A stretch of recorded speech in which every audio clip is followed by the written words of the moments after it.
إن الحمد لله نحمده ونستعينه ونستغفره ونؤمن به ونتوكل عليه ونعوذ بالله من شرور أنفسنا ومن سيئات أعمالنا من يهده الله فلا مضل له ومن يضلله فلا هادي له وأشهد أن لا إله إلا الله وحده لا شريك له وأشهد أن محمدًا عبده ورسوله أرسله بالحق بشيرا ونذيرا أما بعد فإن خير الحديث كتاب الله وخير الهدي هدي محمد صلى الله عليه وسلم وشر الأمور محدثاتها وكل محدثة بدعة وكل بدعة ضلالة وكل ضلالة في النار.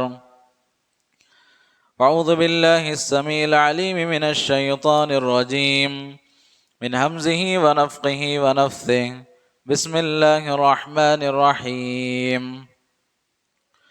يا أيها الناس اتقوا ربكم الذي خلقكم من نفس واحدة وخلق منها زوجها وبث منهما رجالا كثيرا ونساء واتقوا الله الذي تساءلون به والأرحام إن الله كان عليكم رقيبا.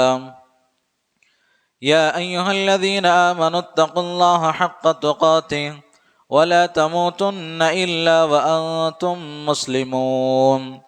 يا أيها الذين آمنوا اتقوا الله وقولوا قولا سديدا يصلح لكم أعمالكم ويغفر لكم ذنوبكم ومن يطع الله ورسوله فقد فاز فوزا عظيما.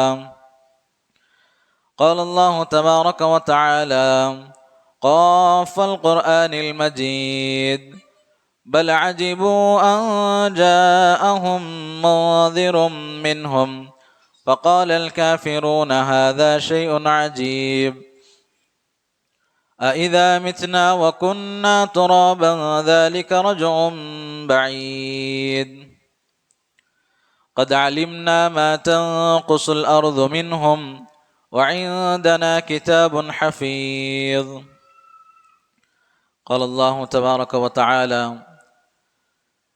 لقد كان لكم في رسول الله أسوة حسنة لمن كان يرجو الله واليوم الآخر وذكر الله كثيرا.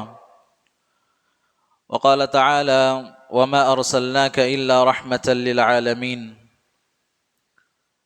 حاضرین جمعہ، پردہ نشین خواتین اسلام، ہر قسم کی حمد و ثنا، کبریائی و بڑائی، بزرگی و برتری، عز و شان، جاہ و جلال اس اللہ وحدہ لا شریک کے لیے لائق اور زیبا ہے، جو ہم تمام لوگوں کو پیدا کرنے والا اور اس پوری کائنات کا مختار کل ہے۔ حمد و ثنا کے بعد درود و سلام ہو میرے اور آپ کے آخری نبی جناب محمد رسول اللہ صلی اللہ علیہ وسلم پر۔ اللہم صلی علی محمد وعلی آل محمد کما صلیت علی ابراہیم وعلی آل ابراہیم انک حمید مجید۔ اللہم بارک علی محمد وعلی آل محمد کما بارکت علی ابراہیم وعلی آل ابراہیم انک حمید مجید۔ محترم حاضرین، خطبہ مسنونہ کے بعد قرآن مجید کی 2 آیتیں آپ کے سامنے تلاوت کی گئی۔ سب سے پہلی آیت جس کے اندر اللہ تبارک و تعالیٰ نے ارشاد فرمایا لقد كان لكم في رسول الله أسوة حسنة لمن كان يرجو الله واليوم الآخر وذكر الله كثيرا۔ اللہ تبارک و تعالیٰ نے اس آیت کریمہ کے اندر ارشاد فرمایا کہ تحقیق کہ اللہ کے نبی صلی اللہ علیہ وسلم تمہارے لیے اسوہ اور نمونہ ہیں۔ محترم حاضرین، آپ جانتے ہیں کہ اللہ کے نبی صلی اللہ علیہ وسلم کی زندگی ہمارے لیے اسوہ، ہمارے لیے نمونہ اور ہمارے لیے آئیڈیل ہے۔ اللہ کے نبی صلی اللہ علیہ وسلم کی زندگی ہمارے لیے سب سے بہترین اسوہ اور نمونہ ہے۔ محترم حاضرین، ہر معاملے میں زندگی کا جو بھی معاملہ ہو پیارے نبی صلی اللہ علیہ وسلم ہمارے لیے آئیڈیل ہے۔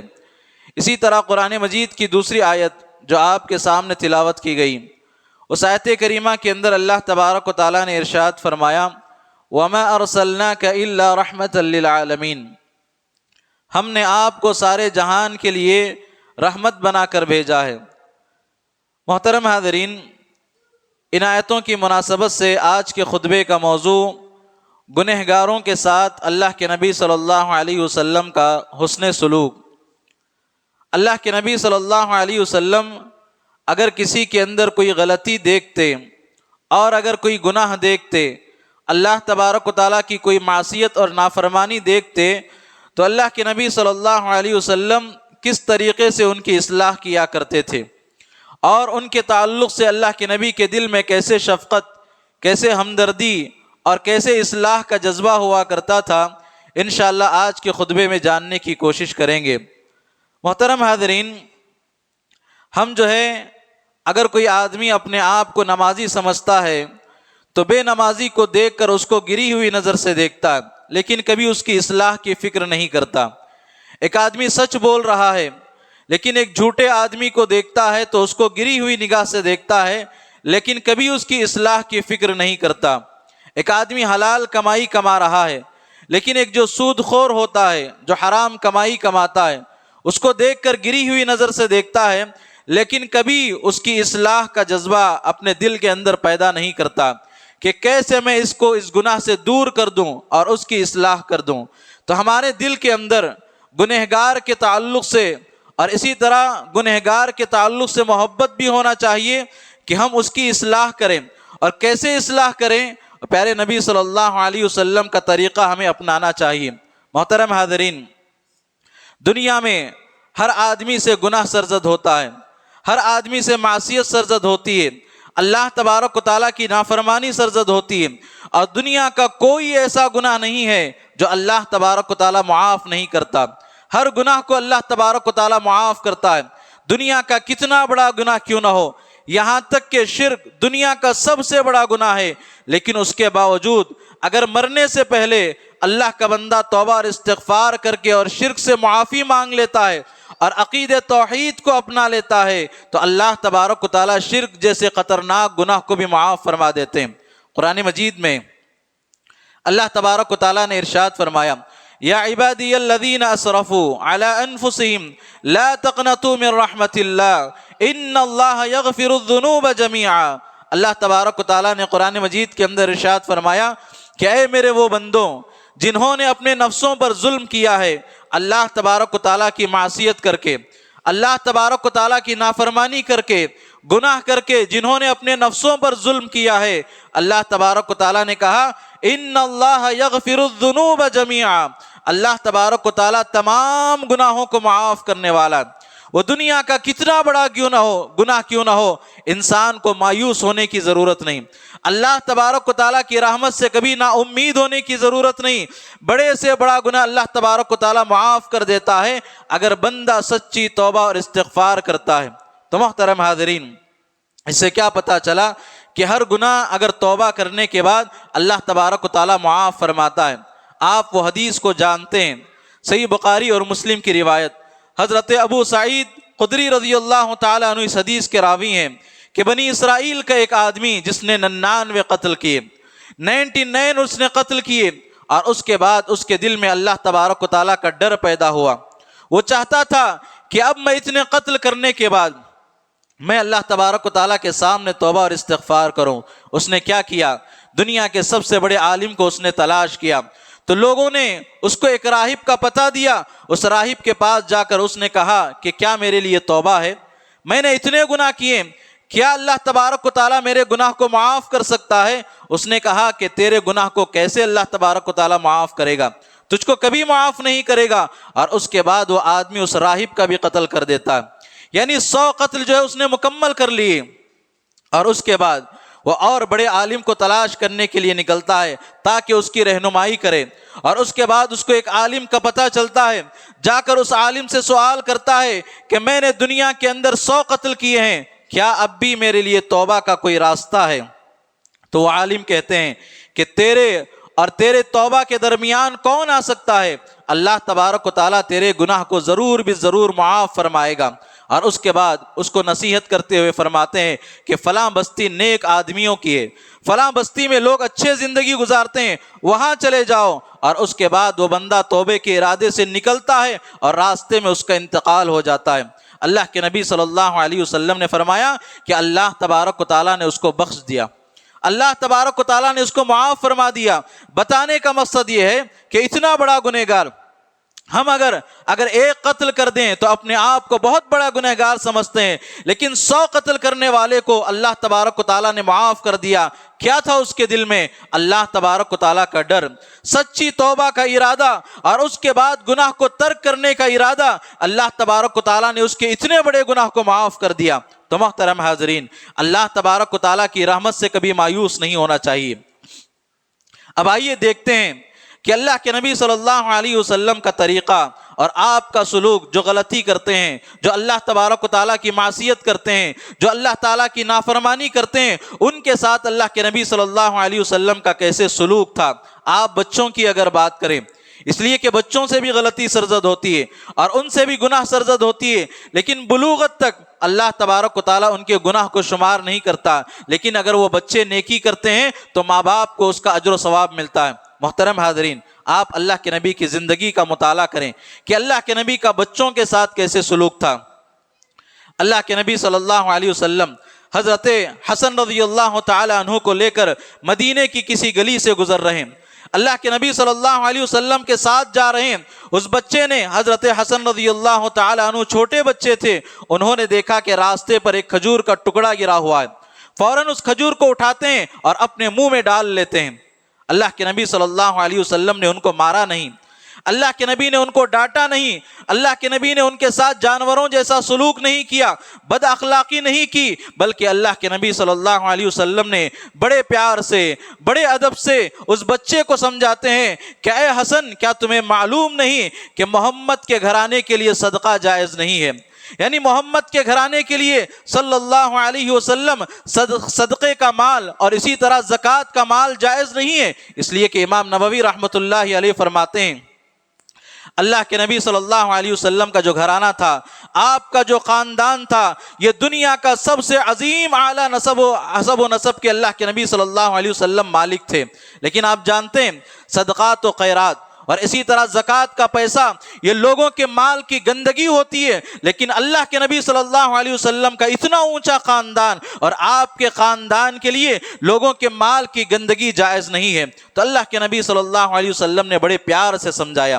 محترم حاضرین، یہ ادب ہے، یہ طریقہ ہے بچوں کو سمجھانے کا۔ یقیناً جو آدمی ادب کے ساتھ بچوں کو نصیحت کرتا ہے، وہ بچہ فوراً اس پر عمل کرنے لگتا ہے۔ اور اسی طرح سے حضرت عمر بن سلمہ رضی اللہ تعالی عنہ اللہ کے نبی صلی اللہ علیہ وسلم کے ساتھ دسترخوان میں بیٹھے، چھوٹے بچے، اللہ کے نبی صلی اللہ علیہ وسلم نے دیکھا کہ حضرت عمر بن سلمہ رضی اللہ تعالی عنہ درمیان میں دسترخوان میں کھانے میں ہاتھ ڈال رہے۔ اللہ کے نبی صلی اللہ علیہ وسلم نے نہیں ڈانٹا۔ میں اور اگر آپ ہوتے تو فوراً اس بچے کا ہاتھ کھینچ لیتے اور اس کو مارتے اور اس کو ڈانٹتے، لیکن اللہ کے نبی صلی اللہ علیہ وسلم نے ایسا نہیں کیا۔ اللہ کے نبی صلی اللہ علیہ وسلم نے فرمایا کہ یا غلام، اے بچے، سم اللہ، اللہ کا نام لو، وَكُلْ بِيَمِينِكَ وَكُلْ مِمَّا يَلِيكَ، اللہ کے نبی نے کہا کہ سیدھے ہاتھ سے کھاؤ اور اپنے سامنے سے کھاؤ۔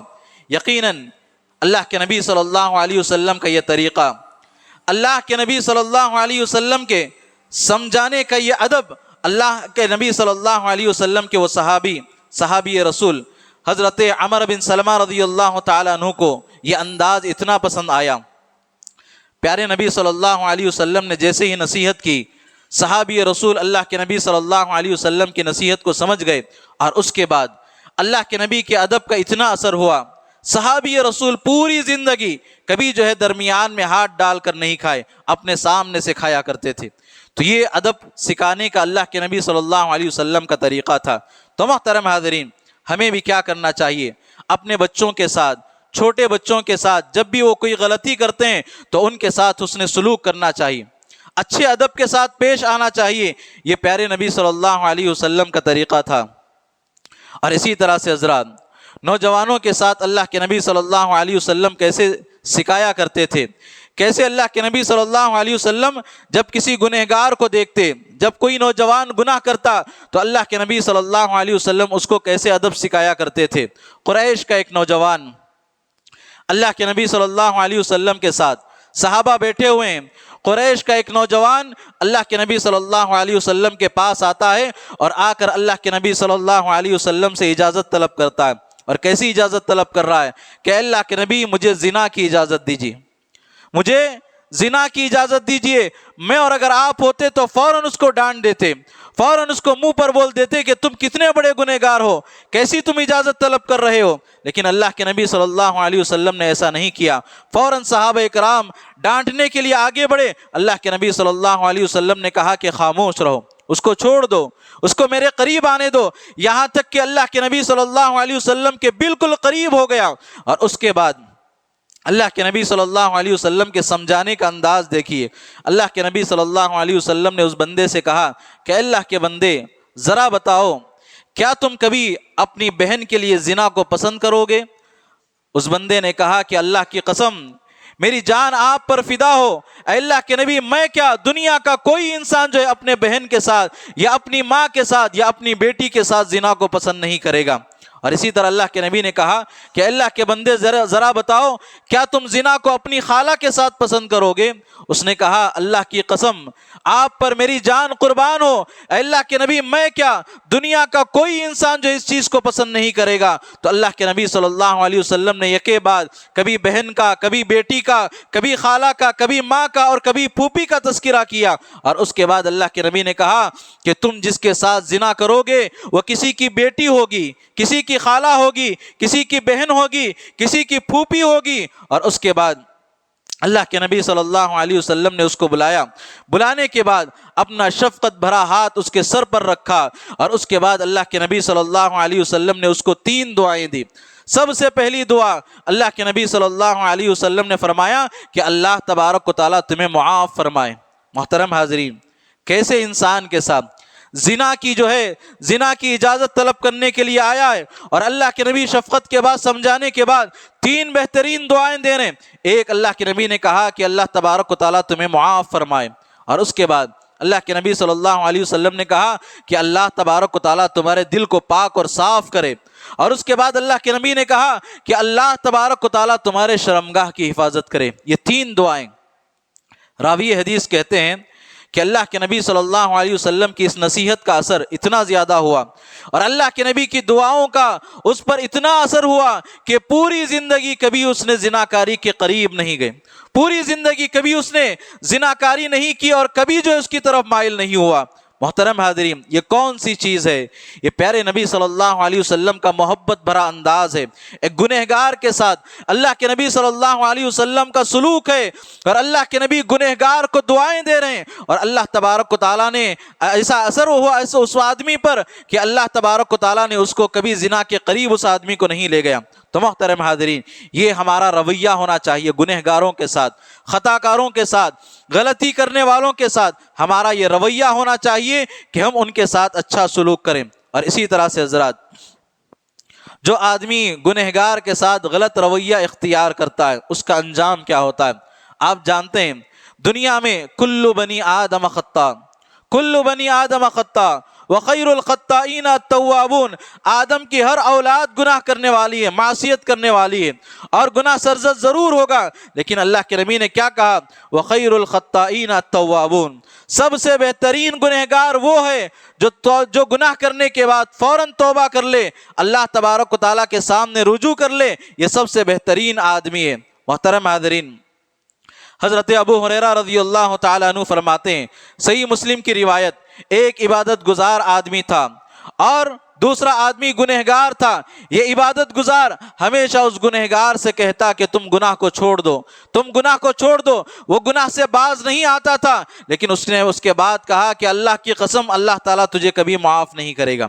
عبادت گزار نے گنہگار سے کہا کہ اللہ کی قسم، تجھے اللہ تبارک و تعالیٰ کبھی معاف نہیں فرمائے گا، اور اس کے بعد اللہ تبارک و تعالیٰ نے کیا کہا کہ تم میری رحمت کو کیسے محدود کر سکتے ہو، میری رحمت کو کیسے محدود کر سکتے ہو؟ اور اس کے بعد اللہ تبارک و تعالیٰ نے اس گنہگار کو معاف کر دیا، اور جو نیک کار آدمی تھا، جو عبادت گزار آدمی تھا، اللہ تبارک و تعالیٰ نے کہا کہ میں نے تیرے سارے اعمال کو برباد کر دیا، سارے اعمال کو برباد کر دیا۔ محترم حاضرین، ایک گنہگار کے ساتھ غلط رویہ اختیار کرنے کی وجہ سے، ایک گنہگار کے ساتھ غلط سلوک اختیار کرنے کی وجہ سے، غلط زبانی اختیار کرنے کی وجہ سے، اور اس کو مایوسی دلانے کی وجہ سے اللہ تبارک و تعالیٰ نے اس کے سارے اعمال کو برباد کر دیا۔ تو انسان کو چاہیے کہ سامنے والا غلطی پر ہے، سامنے والا معصیت کر رہا ہے، اللہ تبارک و تعالیٰ کی نافرمانی کر رہا ہے، تو اس کے ساتھ بہترین سلوک کرنا چاہیے۔ محترم حاضرین، اللہ کے نبی صلی اللہ علیہ وسلم کا دیہاتیوں کے ساتھ کیسا سلوک تھا۔ اللہ کے نبی صلی اللہ علیہ وسلم کے زمانے میں ایک آدمی، ایک دیہاتی مسجد کے اندر آیا اور مسجد میں پیشاب کرنے لگا۔ صحابہ اکرام اس کو مارنے کے لیے دوڑے اور اس کو روکنے کے لیے صحابہ اکرام دوڑے، تو اللہ کے نبی صلی اللہ علیہ وسلم نے کہا کہ چھوڑ دو اسے، چھوڑ دو اسے۔ اور اس کے بعد وہ آدمی پیشاب کر لیا، اور اس کے بعد اللہ کے نبی صلی اللہ علیہ وسلم نے صحابہ اکرام کو حکم دیا کہ جاؤ پانی کا ایک ڈول لاؤ اور اس کے بعد بہا دو۔ وہاں بہا دیا گیا۔ محترم حاضرین، آپ ذرا اندازہ لگائیے، امام نووی رحمۃ اللہ علیہ فرماتے ہیں کہ اگر صحابہ اس کو دوڑاتے اور وہ آدمی مسجد میں دوڑتا تو ساری مسجد گندی ہو جاتی۔ اسی لیے اللہ کے نبی صلی اللہ علیہ وسلم نے صحابہ سے کہا کہ رک جاؤ، اس کو مارو مت۔ اللہ کے نبی صلی اللہ علیہ وسلم نے صحابہ کو روک لیا، اور اس کے بعد اللہ کے نبی صلی اللہ علیہ وسلم نے کہا کہ اللہ تبارک و تعالیٰ نے مجھے آسانی پیدا کرنے کے لیے بھیجا، سختی کرنے کے لیے اللہ کے نبی صلی اللہ علیہ وسلم کو نہیں بھیجا گیا ہے۔ تو لہٰذا اللہ کے نبی صلی اللہ علیہ وسلم نے اس دیہاتی کے ساتھ نرمی کا رویہ اختیار کیا۔ محترم حاضرین، مسجد کے اندر پیشاب کر رہا ہے، میں اور اگر آپ ہوتے تو سب سے پہلے اس کو مارتے اور اس کی بعد دوسری بات کرتے۔ اللہ کے نبی صلی اللہ علیہ وسلم پیشاب کرنے کی حالت میں دیکھ کر اللہ کے نبی نے صحابہ کو کہا کہ خاموش ہو جاؤ۔ محترم حاضرین، یہی وہ اخلاق تھے، یہی وہ رویہ تھا پیارے نبی صلی اللہ علیہ وسلم کا، کہ جس کی وجہ سے اسلام فوراً پھیلتا گیا اور دنیا کے کونے کونے میں پھیل گیا۔ اللہ کے نبی صلی اللہ علیہ وسلم کے اگر ایسے اخلاق نہ ہوتے تو اللہ تبارک و تعالیٰ نے کہا کہ یہ جو آپ کے اطراف لوگ بیٹھے ہوئے ہیں، یہ آپ کے اطراف نہیں ہوتے بلکہ آپ سے چھٹ جایا کرتے تھے۔ یہ اللہ کے نبی صلی اللہ علیہ وسلم کے اخلاق تھے۔ اور اسی طرح سے حضرات، جو لوگ نشہ کرتے ہیں، اللہ کے نبی صلی اللہ علیہ وسلم کے زمانے میں جو لوگ شراب پیا کرتے تھے، اللہ کے نبی صلی اللہ علیہ وسلم کا ان کے ساتھ کیسا رویہ تھا۔ آج ہم کسی شرابی کو دیکھتے ہیں تو سارے محلے کے سامنے اس کو بدنام کرتے ہیں، کسی زناکار کو دیکھتے ہیں تو سارے محلے کے سامنے اس کو بدنام کرتے ہیں، کسی بیڑی اور سگریٹ کو پینے والے کو دیکھتے ہیں تو سارے لوگوں میں اس کی بات عام کرتے ہیں۔ اور اسی طرح کوئی گانجا پینے والا، کوئی چرس پینے والا اگر کسی کو دیکھ لیں تو سارے لوگوں میں اس کی بدنامی کرتے ہیں، لیکن کبھی اس کی اصلاح کا جذبہ ہمارے دل کے اندر نہیں ہوتا۔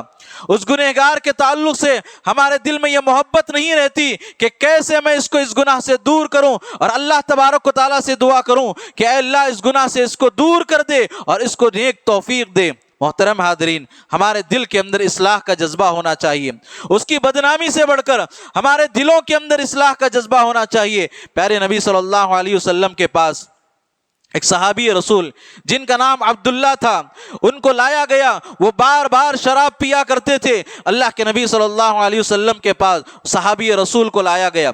اللہ کے نبی صلی اللہ علیہ وسلم کے بعد صحابہ نے ان کو دیکھا اور کہا کہ کیا بات ہے، ان کو بار بار لایا جاتا ہے اور اس کے بعد یہ بار بار شراب پیا کرتے ہیں۔ صحابہ اکرام نے، بعض صحابہ نے ان پر لعنت کی۔ اللہ کے نبی صلی اللہ علیہ وسلم نے کہا کہ اس شرابی پر لعنت نہ کرو، اس لیے کہ اس کے دل میں اللہ اور اس کے رسول کی محبت ہے۔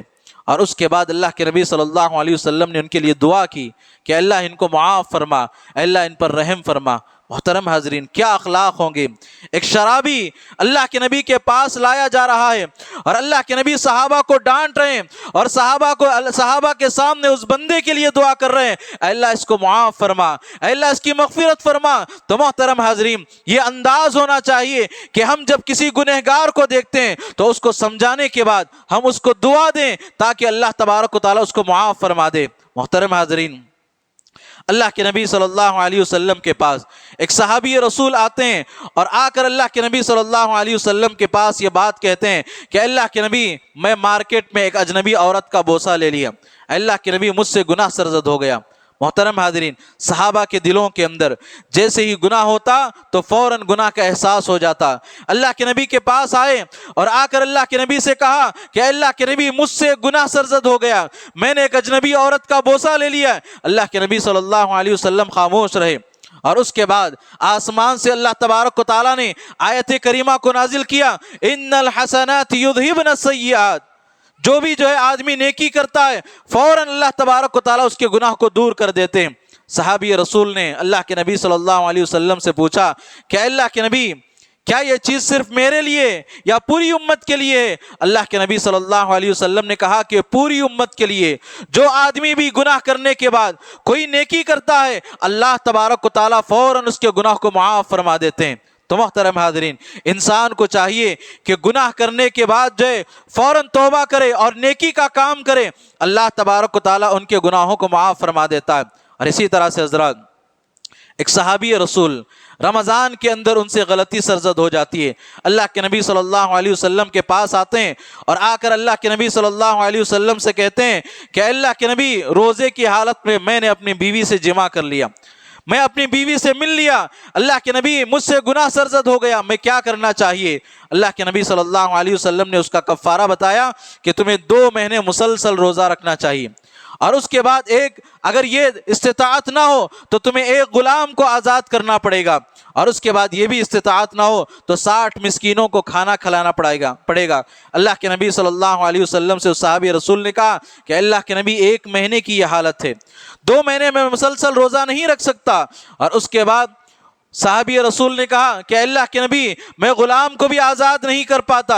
اور اس کے بعد اللہ کے نبی نے کہا کہ جاؤ 60 مسکینوں کو کھانا کھلا دو، صدقہ و خیرات کر دو۔ صحابی رسول نے کہا کہ اللہ کے نبی، میں غریب آدمی ہوں، میں لوگوں میں صدقہ و خیرات بھی نہیں کر سکتا۔ اس کے بعد اللہ کے نبی صلی اللہ علیہ وسلم گھر کے اندر گئے، جانے کے بعد ایک بوری کھجور اللہ کے نبی صلی اللہ علیہ وسلم لے کر آئے، ایک تھیلا کھجور اللہ کے نبی صلی اللہ علیہ وسلم لے کر آئے، اور صحابی رسول سے کہا کہ جاؤ ان کھجوروں کو غریبوں میں بانٹ دو۔ صحابی رسول نے کہا کہ اللہ کے نبی، یہ جو وادی آپ دیکھ رہے ان میں سب سے بڑا غریب میں ہی ہوں۔ اللہ کے نبی صلی اللہ علیہ وسلم مسکرا دیے۔ صحابی رسول کی باتوں کو سن کر اللہ کے نبی مسکرا دیے، اور اس کے بعد اللہ کے نبی نے کہا کہ جاؤ تم اور تمہارے اہل خانہ اہل خانہ اس کو استعمال کرو، تمہارے گھر والے اس کو استعمال کرو۔ محترم حاضرین، آپ اندازہ لگائیے، ایک صحابی رسول ایک گناہ کرنے کے بعد اللہ کے نبی صلی اللہ علیہ وسلم کے پاس کفارے کے لیے اللہ کے نبی نے اتنا بہترین سلوک کیا، اور جاتے ہوئے ایک تھیلا کھجور لے کر جا رہے ہیں۔ یہ اللہ کے نبی صلی اللہ علیہ وسلم کا سلوک صحابہ اکرام رضوان اللہ علیہ مجمعین کے ساتھ ہوا کرتا تھا۔ ایک صحابی اللہ کے نبی صلی اللہ علیہ وسلم کے پاس آئے اور آ کر اللہ کے نبی صلی اللہ علیہ وسلم سے کہا کہ اللہ کے نبی، مجھ سے بہت بڑا گناہ سرزد ہو گیا، آپ مجھ پر حد جاری کریں اور مجھے سزا دیں۔ اللہ کے نبی خاموش رہے، اور اس کے بعد نماز کا وقت آیا، صحابی رسول اللہ کے نبی صلی اللہ علیہ وسلم کے ساتھ نماز پڑھے۔ نماز پڑھنے کے بعد دوبارہ وہ صحابی اللہ کے نبی صلی اللہ علیہ وسلم کے پاس آئے اور آ کر اللہ کے نبی صلی اللہ علیہ وسلم سے کہا کہ اللہ کے نبی، مجھ سے بہت بڑا گناہ سرزد ہو گیا ہے، آپ مجھے پاک کریں، مجھے سزا دیں۔ اللہ کے نبی نے کہا، کیا تم نے ہمارے ساتھ نماز پڑھی؟ صحابی رسول نے کہا کہ ہاں اللہ کے نبی، میں نے آپ کے ساتھ نماز پڑھی۔ تو اس کے بعد اللہ کے نبی نے کہا کہ اللہ تبارک و تعالیٰ نے تمہارے گناہ کو معاف فرما دیا۔ محترم حاضرین، آپ اندازہ لگائیے کہ گنہگاروں کے ساتھ کیسا رویہ، کیسا سلوک اللہ کے نبی صلی اللہ علیہ وسلم کیا کرتے تھے۔ ماعز اسلمی رضی اللہ تعالیٰ عنہ اللہ کے نبی صلی اللہ علیہ وسلم کے پاس آئے اور آ کر اللہ کے نبی سے کہا کہ اللہ کے نبی، مجھ سے گناہ سرزد ہو گیا، مجھ سے زنا سرزد ہو گیا ہے۔ اللہ کے نبی صلی اللہ علیہ وسلم نے کہا، کیا تم سچ کہہ رہے ہو؟ جاؤ اللہ کے بندو توبہ استغفار کرو۔ اللہ کے نبی نے ماعز اسلمی سے کہا کہ جاؤ توبہ اور استغفار کرو۔ بار بار صحابی رسول نے اللہ کے نبی سے کہا کہ اللہ کے نبی، میں نے واقعی میں زنا کر لیا ہے، آپ مجھ پر حد جاری کیے۔ صحابہ اکرام کے دلوں میں گناہ کا احساس کیسے ہوا کرتا تھا۔ اللہ کے نبی بار بار پلٹ رہے ہیں کہ جاؤ توبہ اور استغفار کرو، لیکن اس کے باوجود ماعز اسلمی رضی اللہ تعالیٰ عنہ اللہ کے نبی سے کہتے ہیں کہ اللہ کے نبی مجھے پاک کریں۔ اور اس کے بعد اللہ کے نبی نے صحابہ اکرام کو حکم دیا کہ رجم کر کے ان کو رجم کیا جائے، اور صحابہ اکرام نے پتھروں سے مار مار کر ان کو ختم کر دیا۔ اور اس کے بعد اللہ کے نبی صلی اللہ علیہ وسلم ان کے جنازے کی نماز پڑھاتے ہیں۔ محترم حاضرین، سزا دینے کے بعد جو ہے اللہ تبارک و تعالیٰ گناہ کو معاف فرما دیتا ہے، لیکن اللہ کے نبی صلی اللہ علیہ وسلم اس گنہگار بندے کی جنازے کی نماز پڑھا رہے ہیں۔ دیکھیے کتنی ہمدردی اللہ کے نبی صلی اللہ علیہ وسلم کے دل میں کتنی ہمدردی ایک گنہگار کے ساتھ۔ اللہ کے نبی جنازے کی نماز پڑھ رہے ہیں۔ باقاعدہ جنازے کی نماز جو ہے انسان کے حق میں دعا ہوا کرتی ہے، تو لہٰذا اللہ کے نبی صلی اللہ علیہ وسلم کی یہ شفقت، اللہ کے نبی صلی اللہ علیہ وسلم کی یہ ہمدردی ہمارے دلوں کے اندر بھی ہونا چاہیے۔ محترم حاضرین، یہ تو اللہ کے نبی صلی اللہ علیہ وسلم کا سلوک تھا، اللہ کے نبی کے واقعات تھے۔ صحابہ اکرام رضوان اللہ علیہ مجمعین کا گنہگاروں کے ساتھ کیسا سلوک تھا۔ حضرت عمر فاروق رضی اللہ تعالیٰ عنہ کا ایک خط، جس کو ابن حاتم یزید بن عصم رحمۃ اللہ علیہ اس خط کو نقل کرتے ہیں، حضرت عمر فاروق رضی اللہ تعالیٰ عنہ کے پاس شام سے ایک آدمی جو بڑا طاقتور آدمی تھا، ہمیشہ لوگوں کے ساتھ آیا کرتا تھا۔ حضرت عمر فاروق رضی اللہ تعالیٰ عنہ نے اس آدمی کو نہیں دیکھا، کئی دنوں سے اس آدمی کو نہیں دیکھا، اور اس کے بعد صحابہ کو اللہ کے نبی حضرت عمر فاروق رضی اللہ تعالیٰ عنہ نے پوچھا کہ کیا بات ہے کہ شام سے جو آدمی آیا کرتا تھا کئی دنوں سے نظر نہیں آ رہا ہے۔ اور اس کے بعد حضرت عمر فاروق رضی اللہ تعالیٰ عنہ سے کہا گیا کہ وہ آدمی شراب کا عادی ہو چکا ہے، مسلسل شراب پی رہا ہے۔ اور اس کے بعد دیکھیے گنہگاروں کے تعلق سے کتنی ہمدردی تھی صحابہ اکرام کو۔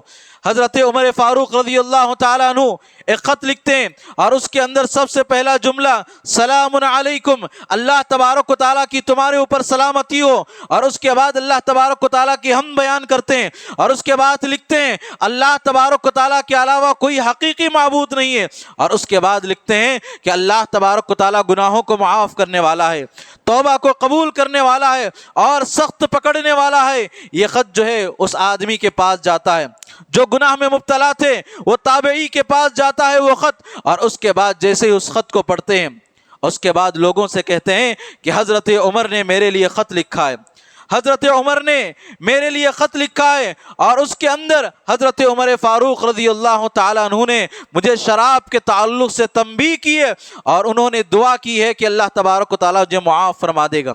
محترم حاضرین، کتنی ہمدردی گنہگاروں کے ساتھ۔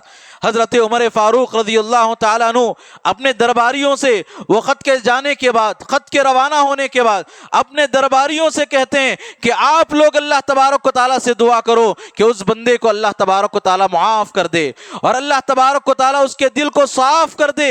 اتنا اثر ہوا صحابی رسول کی اس نصیحت کا کہ انہوں نے توبہ کی اور زار و قطار رونے لگے اور کبھی شراب کی طرف مائل نہیں ہوئے۔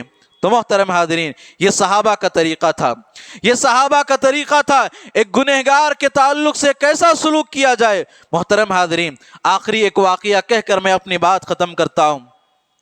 اللہ کے نبی صلی اللہ علیہ وسلم ایک مشرک کے ساتھ، ایک کافر کے ساتھ کیسا رویہ اختیار کرتے تھے۔ ثمامہ بن اسال رضی اللہ تعالی عنہ جو ہے کافر تھے، ابھی اسلام قبول نہیں کیے تھے، نجد کے سردار تھے، نجد کے سردار تھے۔ صحابہ اکرام نے ان کو گرفتار کیا، گرفتار کرنے کے بعد مسجد نبوی کو لے کر آئے، اور مسجد نبوی کے ستون سے ان کو باندھ دیا گیا۔ اللہ کے نبی صلی اللہ علیہ وسلم ثمامہ بن اسال رضی اللہ تعالیٰ عنہ کے پاس آتے ہیں، اور آ کر اللہ کے نبی کہتے ہیں کہ اے ثمامہ، تمہارا کیا خیال ہے، ہمارے تعلق سے تمہارا کیا خیال ہے؟ ثمامہ جو ہے نجد کے سردار تھے۔ اللہ کے نبی صلی اللہ علیہ وسلم سے کہا کہ اے محمد، اگر تم مجھے قتل کر دو گے تو ہمارا بدلہ لیا جائے گا، میں ایک سردار ہوں، میرا بدلہ لیا جائے گا، اور اگر تم جو ہے احسان کرو گے تو تمہارا شکر ادا کیا جائے گا، اور اگر تم مال چاہتے ہو تو تمہیں بہت زیادہ مال دیا جائے گا۔ اور اس کے بعد اللہ کے نبی دوسرے دن آتے ہیں، ان کو ستون سے باندھا گیا ہے۔ اللہ کے نبی دوسرے دن آ کر سوال کرتے ہیں تو دوبارہ وہی جواب دیتے ہیں۔ تیسرے دن دوبارہ اللہ کے نبی سوال کرتے ہیں تو تیسرے دن بھی وہی جواب ملتا ہے۔ اور اس کے بعد تیسرے دن اللہ کے نبی صلی اللہ علیہ وسلم صحابہ اکرام سے کہتے ہیں کہ ثمامہ بن اسال کو آزاد کر دیا جائے۔ اللہ کے نبی ان کے ساتھ اچھا رویہ اختیار کرتے ہیں، صحابہ اکرام ان کے ساتھ اچھا سلوک کرتے ہیں۔ اور اس کے بعد تیسرے دن اللہ کے نبی صلی اللہ علیہ وسلم کہتے ہیں کہ ثمامہ کو آزاد کر دیا جائے۔ ثمامہ رضی اللہ تعالی عنہ مسجد نبوی کے قریب ایک کھجور کے باغ میں جاتے ہیں، اور وہاں جا کر غسل کرتے ہیں اور اس کے بعد دوبارہ مسجد نبوی میں آتے ہیں، آ کر جو ہے اللہ کے نبی صلی اللہ علیہ وسلم کے سامنے اپنی زبان سے کلمہ توحید اشہد ان لا الہ الا اللہ و اشہد ان محمد الرسول اللہ کا اقرار کرتے ہیں۔ محترم حاضرین، یہ کون سی چیز تھی؟ یہ اللہ کے نبی صلی اللہ علیہ وسلم کا سلوک تھا۔ ایک کافر کے ساتھ، ایک مشرک کے ساتھ اللہ کے نبی صلی اللہ علیہ وسلم نے اتنا اچھا سلوک کیا کہ وہ آدمی جا کر غسل کرتا ہے اور اللہ کے نبی صلی اللہ علیہ وسلم کے سامنے آ کر حلقہ بگوش اسلام ہو جاتا ہے۔ اور اس کے بعد ثمامہ رضی اللہ تعالیٰ عنہ اللہ کے نبی صلی اللہ علیہ وسلم سے مخاطب ہو کے کہتے ہیں کہ اے محمد، آج اسلام لانے سے پہلے اس دنیا کے اندر سب سے بدترین چہرہ اگر کوئی تھا تو وہ آپ کا تھا، لیکن اسلام لانے کے بعد سب سے پسندیدہ اگر کوئی صورت ہے، کوئی چہرہ ہے تو وہ آپ کا ہے صلی اللہ علیہ وسلم۔ اور اس کے بعد ثمامہ بن اسال رضی اللہ تعالیٰ عنہ کہتے ہیں کہ آج اسلام لانے سے پہلے سب سے زیادہ کسی دین سے نفرت میرے دل میں تھی تو وہ تمہارے دین اسلام سے تھی، لیکن آج اسلام لانے کے بعد سب سے زیادہ پسندیدہ دین اگر کوئی میرے نزدیک ہے تو وہ دین اسلام ہے۔ اور اس کے بعد کہتے ہیں کہ یہ جو تمہارا شہر ہے آج سے پہلے مجھے سب سے زیادہ بدترین نظر آتا تھا، لیکن آج اسلام لانے کے بعد سب سے مقدس شہر مجھے آج نظر آتا ہے۔ تو محترم حاضرین، یہ کون سے اخلاق تھے؟ ایک گنہگار کے ساتھ، ایک کافر کے ساتھ، ایک مشرک کے ساتھ اللہ کے نبی صلی اللہ علیہ وسلم نے اتنا اچھا سلوک کیا کہ وہ جو ہے اسلام قبول کر لیتے ہیں، اور اس کے بعد دنیا کے اندر سب سے پسندیدہ شخصیت ان کے نزدیک اللہ کے نبی صلی اللہ علیہ وسلم کی ہوتی ہے، اور سب سے پسندیدہ دین ان کے نزدیک اسلام ہوتا ہے، اور سب سے پسندیدہ شہر ان کے نزدیک مدینہ ہوتا ہے۔ تو محترم حاضرین، آج جو ہے گنہگاروں کے ساتھ اچھا سلوک کرنے کی ضرورت ہے۔ محترم حاضرین، جب بھی ہم کسی گنہگار کو دیکھتے ہیں ہمیں ہمارے دل کے اندر اصلاح کا جذبہ ہونا چاہیے، اس کو بلائیں، بہترین طریقے سے سمجھائیں، اور سمجھانے کے بعد ہم اللہ تبارک و تعالیٰ سے دعا کریں کہ اللہ اس بندے کو معاف فرما، اس بندے کے دل کو پاک فرما، اور اس گناہ سے اللہ تو انہیں دور کر دے۔ ہمارے دلوں کے اندر اصلاح کا جذبہ ہونا چاہیے، نہ کہ ہم بدنام کرتے ہوئے پھریں، نہ کہ اس کی غیبت کرتے ہوئے پھریں، بلکہ ہمارے دلوں کے اندر اس آدمی کے تعلق سے اصلاح کا اور اچھا جذبہ ہونا چاہیے۔ اللہ تبارک و تعالیٰ سے دعا ہے، اللہ تبارک و تعالیٰ جب تک ہمیں زندہ رکھے صحیح معنوں میں اسلام پر چلنے کی توفیق عطا فرمائے، اور جب بھی ہمارا خاتمہ ہو تو خاتمہ بالخیر ہو۔ اقول قولی ھذا واستغفر اللہ لی ولکم ولسائر المسلمین من کل ذنب فاستغفروہ انہ هو الغفور الرحیم، وآخر دعوانا ان الحمد للہ رب العالمین۔